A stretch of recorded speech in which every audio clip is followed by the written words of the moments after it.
This is Star Wars Rebels Alert, the weekly podcast after show where we recap and discuss each and every episode of Star Wars Rebels Season 3. I'm your host, Tim. I'm Troy. And we're back to discuss yet another episode of Star Wars Rebels. Finally getting 2 back-to-back weeks of Star Wars Rebels here. Feels good, right? Yeah, and we're going to be discussing Episode 8, the Wynkahthu Job. Nice job. You know how many times I practiced that before we did this? I'm terrible. I butcher a lot of names that I cannot even just pronounce. It's ridiculous sometimes. But yeah, really excited to get talking about this. But before we get into it, just quickly here, for those of you that are excited for Rogue One, which is everyone, I think. Absolutely. Tickets are going on sale in North America on Monday evening. Look out for those. Those are coming down the pipe. Get your seats, get your reserved seats so you're not waiting in line. See that first showing, maybe the second showing the next day too. Yeah, depends how good that Spider-Man trailer is. Yeah. I guess, I don't know. No. Switch John Troy in, right? And this week we actually celebrate our 50th episode on our other podcast, The Nerd Room. We're going to be talking all about Star Wars in that episode, celebrating with some of the stuff that we absolutely love. And as a bonus here, I've always said I don't watch a lot of the trailers. And because it's our 50th episode, I'm going to watch the final Rogue One trailer that was released late last week. Man, you're in for a treat. That's awesome. So we're going to do a single viewing of it, and then we're going to discuss it, kind of break it down a bit, but I'm only watching it one time. We're going to do it live on the podcast. So Sweet. If you guys are interested in that, make sure to check us out on the same feed you're listening to right now on Thursday. Awesome. That's great stuff. And thanks for everyone for listening and supporting the Nerd Room so far. And thanks for you guys' support checking out SW Rebels Alert. Yeah. So, should we get into it? Absolutely, man. This episode focuses in on a heist proposed by a returning Hondo. Yeah. I kind of like this guy. Yeah, I like him. You know, he's good. We first introduced to him from the Clone Wars. Yeah. His character's changed a little bit. He is much older. He's a little more funnier. Yeah. You know? So, yeah, it's always good when he shows up. He's kind of a light presence. I don't know. Yep. It's kind of a bit not my Star Wars. Yeah. But I still like his presence. I feel he brings a little lightness to the atmosphere of Rebels, which I do enjoy here. And what it is here is that they're looking at a stranded Imperial freighter that's loaded with proton torpedoes, something that we've seen the Ghost Crew chasing in recent episodes as well. We're going to do a little compare and contrast, because in the last couple episodes, if you listen to us here, we've talked about how we feel that we're teetering on the edge here of filler episodes. Yeah. And this is something that we don't particularly like to see, because it doesn't give a lot to the overall story development, the character development here. And I think we're on the uptick here from last week's episode for sure. What do you think of Hondo making his return here and his relationship that continues to develop with Ezra? I really like his uneasiness here. Yeah. Yeah, you know, he's funny. You know, he has some great lines twice back-to-back with Kanan. Yeah. You know, kind of calling out his blind side, which was pretty funny. I didn't see the second one coming, the second punchline there. So that was always great. Again, he is a little different from the Clone Wars, because he's had a little more serious tone, I guess you could say, to him, as opposed to now he's all jokes. I don't really understand Ezra's ignorance towards the character, how he keeps kind of falling for this guy's trust, you know? So that's a little weird. But other than that, yeah, he's a standout character. He's solid. I really do like this character when he makes his enough appearances in the show. Yeah, exactly. And this idea with Ezra and this demeanor that he has towards, and almost, this naive kind of attitude towards Hondo. And this is something that's focused on throughout the episode. Yeah. And I really thought it was going to develop into something a little more, but it kind of just, the episode departs the same way we started, with Hondo and Ezra having kind of this weird back and forth. That's right, yeah. So, and did you catch the Imperial craft that he had stolen from one of the earlier episodes in Season 3 and is all painted up? No. Hondo, when he took off, when they were, it was the episode with focusing in on Rex. Yep. And he left them, he abandoned them, and he took the Imperial craft, and he's flying that outside of the Ghost there. Okay. And he's got it all painted up, looks really cool. Nice. Oh, that's awesome. Yeah, so I like that He's connection. a sly guy. Yeah. Awesome. And there's also this character has Morgan, which is kind of this sloppy, like... Yeah, kind of throwaway character. He's very outside of Star Wars, it feels like, for me. Yeah. He kind of fits a little bit with Hondo. Like, it's a bit more believable with that character, and there is some relationship there, or at least some history with Hera, and, you know, Lando Calrissian's name's dropped, and so I like that there's some relationship there. This episode really revolves around making bank for the Rebels here. They're looking for these proton torpedoes, something that's going to help them, aid them in arming the rebellion to fight against the Empire here. Yes. And I do like these kind of heist stories. I feel like they're a bit more exciting than something that we saw last week, which really didn't go anywhere. And the idea behind this episode too that I really enjoyed was that the whole Ghost Crew participated in the heist. It wasn't sending Sabine and Ezra or someone else and Ezra to do a job. It was a whole crew working together with one goal in mind. And the fact that Zeb led this as well, this is something we talked about last week. Where's Zeb been for this whole season? Right. And he shows up here in a big way. Yeah, no, that's always great to see Zeb show up. It's really cool that we got that robot, A4. AP5. And shout out to Bolinia. I hope I'm pronouncing that name right.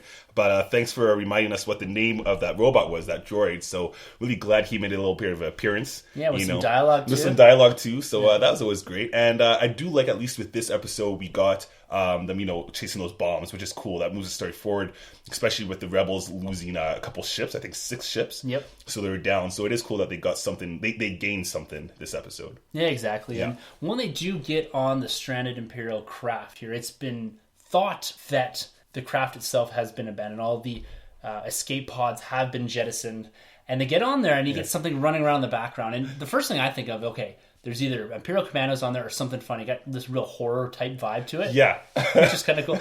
And then in a fitting way, it's the Ugnaught. Yeah. Hondo's Ugnaught. So something that is revealed later on that Hondo, again, isn't being all that truthful. Never. Don't trust this guy. There's always these layers and layers and layers of deceit here. And it's the Ugnaught from the episodes before. So I do like the presence of the Ugnaught.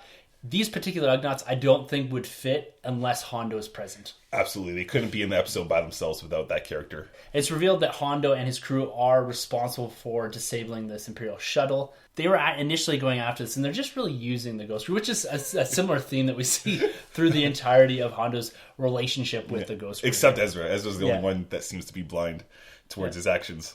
And this idea, too, that they're building within this episode. It seemed like it was an episode where they're really trying to push that Ezra's learning things. I don't know if they really accomplished that, because I know the sticking points with Ezra had was that he wasn't leading this mission, this heist that he brought to the Ghost Crew. It's Zeb's been put in charge here, and he has a problem with the authority and not respecting almost Zeb's authority here, and just kind of almost doing these fake, aye, Captain type things. Exactly. Which, see, this is really starting to confuse me now, because the start of the season, you had Ezra going strong, going towards the dark side, really matured. And then other episodes, he's going downhill. And, last episode, I thought I gave him credit because he's grown somewhat, at least him paired with those other kids, he grew a lot. And now in this episode, it looks like he took a step back, actually even back to Ezra that were first introduced in season 1, where he's been compared to Aladdin, a street rat, right? So I don't know what they're really trying to do with this character. It's a little inconsistent so far for me. But again, at least we did get Zeb leading the crew, right? So. Yeah, and they really have this big brother, little brother type relationship thing, and I think that's something that they've built throughout the seasons here. But I agree with you that it doesn't seem like his character is always propelling forward in his development here into being more of a Jedi type figure, right? Yeah. And I don't know, sometimes, they do take these weird, 1 step forward, 2 step back with his character development. They really do, yeah. And then one of the things that were introduced here is these sentry droids. AP5 does point out that they are not to engage these, and doesn't really give a reason why. And it's these sentry droids that are usually on the Imperial freighters. We haven't seen these before. These look like beefed up separatist droids from the prequels, huge, right? Yeah.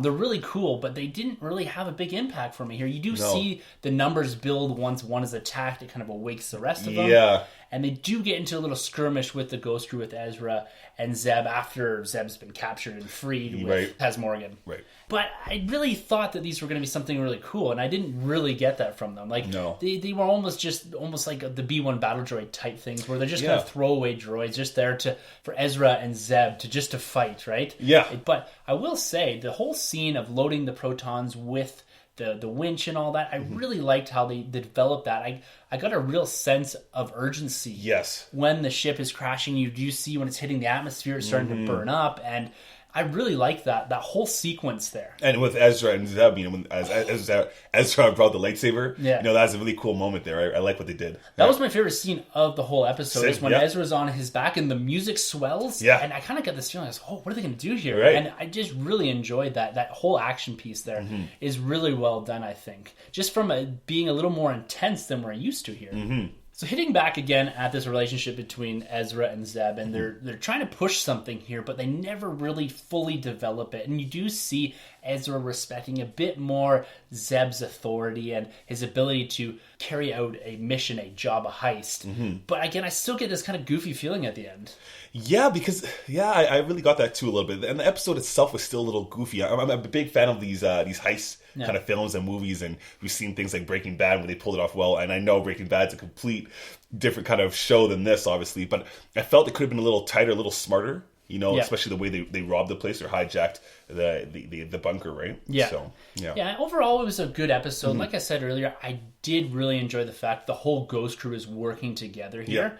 And you had Hera flying, had Kanan doing the co-pilot type thing. You had Sabine, and all these characters are interacting. They all have dialogue. They're all doing something a bit more dynamic than just kind of standing around with one-liners or little quips here and there, right? Yes.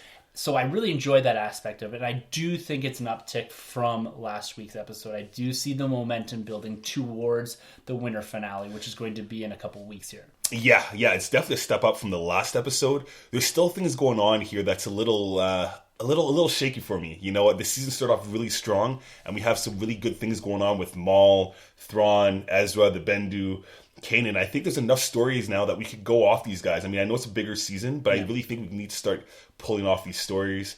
I think, once you get this whole season on Blu-ray, I think it's going to be a really good season because you can binge through everything. But as of right now, with these standalone solo episodes, they're starting to fall short for me now. Yeah, and even the fact that these proton torpedoes could come back and actually have some impact later on in the season, I still don't think it's enough. They're just bombs, right? So that's something that you can assume that they had or have gotten somewhere else. You could have some sort of off-camera sort of skirmish or whatever where they do acquire some sort of weapons. Right. So it's not like they got something big, like some sort of decryptor, or I don't know, something that can actually help them in the fight against the Imperials. Yes, the proton torpedoes are going to do that, but I just feel like that's not something that needs to take up a whole episode. Exactly. Like they could have started the episode literally with this heist, right? Built into something more. I like that. Yeah. And with next week's episode, it's titled "The Inside Man." I believe they're going to investigate some sort of secret weapon that the Imperials are developing. Cool. So I don't know if we're going to talk about some sort of Rogue One tie-in here. If we're going to get some, hints at maybe kyber crystals or something to that effect. Saw Gerrera, please show up. But they could have maybe built a little more from this episode into what that's going to be. And I think it would have been a bit more. And maybe that's what this is. Maybe we're going to see something else building from this into the next episode. Because I'd like to see some of these episodes almost building upon each other, right? I feel like we're getting these siloed off episodes right now, and that we're not seeing the overall arc or the narrative move forward as smoothly as it was in the early part of the season. And I totally agree. Maybe we're going to get a little more of that as we drive towards this winter finale and presumably some sort of cliffhanger ending. Yes. But at the same time, I just like to see it building a bit more, kind of almost a snowball effect where each episode is building even just a small piece.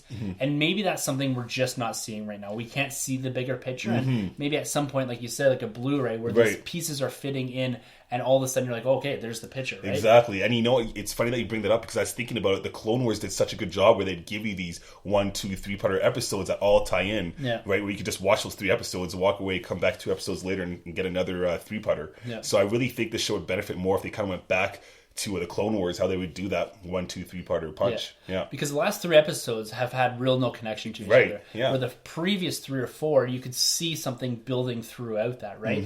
And again, it comes back to this idea we discussed before about seeding things for the far-flung future at the end of season 3 where we're building towards something much larger. But at the same time, we do have this rebellion that's building. We could be connecting these episodes up a bit more. Even having the kids from, I know we didn't like that much Iron Squadron, but even just having them in this as, either part of the Ghost Crew or loading up the ship or something, right? Just to connect a bit to make the last episode a little bit more relevant. But all in all, I think a good episode. Like I said, I was quite excited, and I really liked these heist episodes. That whole action sequence was really well done. The animation looks fantastic as always, and I like seeing the whole Ghost Crew together. Yeah, totally agree. We got Zeb back on deck, and then we got AP5 showing up, so that's cool by me. So that about wraps it up for our discussion of episode 8 here. And what we're going to do here, we had a few listener comments here that we're going to go through and discuss a bit from last week's episode. So these are coming from our YouTube page. So if you ever want to be a part of the show or send your comments in, your theories, anything like that, you can always grab us at SW Rebels Alert on Twitter, swrebelsalert@gmail.com, and also on our YouTube page, which is under the Nerd Room Podcast banner on YouTube. So you can always hit us up there. We're looking to do a little more of this and just have a little more interaction with the listeners themselves. So this is again coming from Bolini, and this was 2 questions here, and thank you very much for sending in your questions on that. It's talking about the idea when we discussed last week about Thrawn releasing the Ghost Crew or even Iron Squadron. We were talking about how we would have liked to see maybe a death there. Yeah. And they disagree a little bit there with us. And I'm going to read directly from the YouTube comment here so I don't get any of the ideas mixed up or misconceive them at all. So what they had stated was that killing off a character just for the sake of it is lazy writing and only acceptable, A, if you're trying to make a point about the randomness and brutality of life and death, or it's in a very high risk of death situation, like a major bloody battle, and the audience comes into it with the expectation that not everyone will survive, more or less like every single war movie. Right, yeah. So, the Red Wedding, perhaps. Yeah. One thing I do have to say about this, again, thank you. I love hearing these questions, different theories, and different takes on things, but I always look at death as showing consequence. And that's why I want Thrawn just to run through someone here. And so it's an interesting take. I love seeing the different aspects and ideas of what Thrawn could be and what death actually means for a storyline. Because for me, it's a little more impactful. I see someone die, even if it's just a character that's been introduced. And I do agree with you. It can be a bit lazy when you just introduce a character to kill a character. Because that's just convenience, right? Exactly, You don't want to get rid of one of your big characters or someone that has some sort of impact or people are attached to. And so that doesn't have the same type of impact. But overall, what I was trying to convey there with Thrawn killing someone from the Iron Squadron was just that it made the world have more consequences and show Thrawn is willing to go that far, because we haven't quite seen that. We've had the hearsay and the discussion about it, but haven't actually seen it. So that's kind of what we're getting at with that. But again, thank you for the question. One of the theories that they also proposed here was Vader actually entering the picture here with Thrawn's reluctance to attack or capture the Ghost Crew. And what we thought that was going to be like. And what are your thoughts on Vader appearing to maybe steer Thrawn in the right direction? I love that. I'm always a fan of Vader showing up, but with Vader, you have to handle him so well, right? So less is more when it comes to Vader. It always has been, because you can throw in Vader in anything and it always kind of changes the character later on, that what we've seen in the original trilogy. So Vader showing up, and this would be really cool. I don't know. It depends, because I have to see Thrawn a bit more. I have to see what Thrawn can offer the table before Vader comes in. Because obviously with Rogue One coming out, we're going to see Vader show up. And I feel like he's going to be the end game for Krennic, right? So with Thrawn, I don't think I really want to see that happen again. I kind of mentioned my theory already, where I think it would be cool if Callus was the one to kind of take out Thrawn, right? But I don't shy away from that theory at all. I really would think it'd be cool to see Vader show up. I'd really like to see the interaction between the two of them. The only thing I'd worry is that Vader would make Thrawn look like not a threat, or vice versa. So I don't know how you put those two characters on screen together. I would absolutely love to see the interaction, because we never had that, right? No, because he came out after Vader was already gone, right? So I'm sure, I don't know if there's any books written before that, but there hasn't been any interaction with the two ever that I'm aware of, or at least that I've read. Yeah, you know what? You're right. Unless we see something with the Thrawn book coming out later on, I'm sure there'll be some kind of dialogue or something. But you're right. We've never seen those two encounter each other. No, so that would be something interesting down the line. They'd have to handle that so well with such two dark figures on a TV show such as Disney DX. I don't know how you pull it off.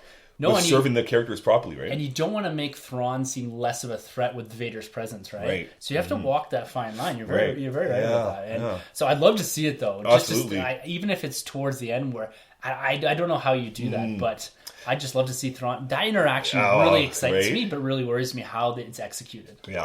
So cool theory. Once again, love the comments, guys, and please send us more of those. We're looking forward to it, and we'll be back next week with the Inside Man. It's another episode dropping here, and looking forward to these follow-on episodes, and hopefully they're building a little more here.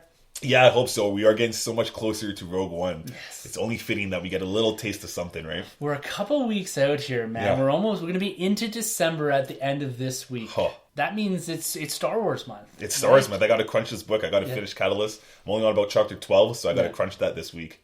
And And again, we're going to be talking all about Star Wars. We're going to be, going down the collecting path, talking about some of our recent finds in the Black Series, discussing that international or that last final trailer of Rogue One, and a few other things. We're just going to kind of throw at some random ideas, concepts, speculate maybe a bit on Episode 8. There's been some slight rumors coming out here and there. And then we also talk about, always at the start of the episode of the Nerd Room podcast, is kind of this broad-spanning nerd news. We're going to be talking about Doctor Strange's recent success at the box office, and a few other things that are coming down the pipe here from a more nerd perspective, Marvel, DC, comic books, that type of thing. So if you're interested in that, make sure to check us out every Thursday. Awesome. We're going to be expanding this podcast a tiny bit towards the end of Star Wars Rebels and talking a bit more broad-spanning Star Wars discussion. So always keep it here for your Star Wars news, reviews, and all that kind of stuff. All right, until next week, this is Star Wars Rebels Alert. I'm Tim. I'm Troy.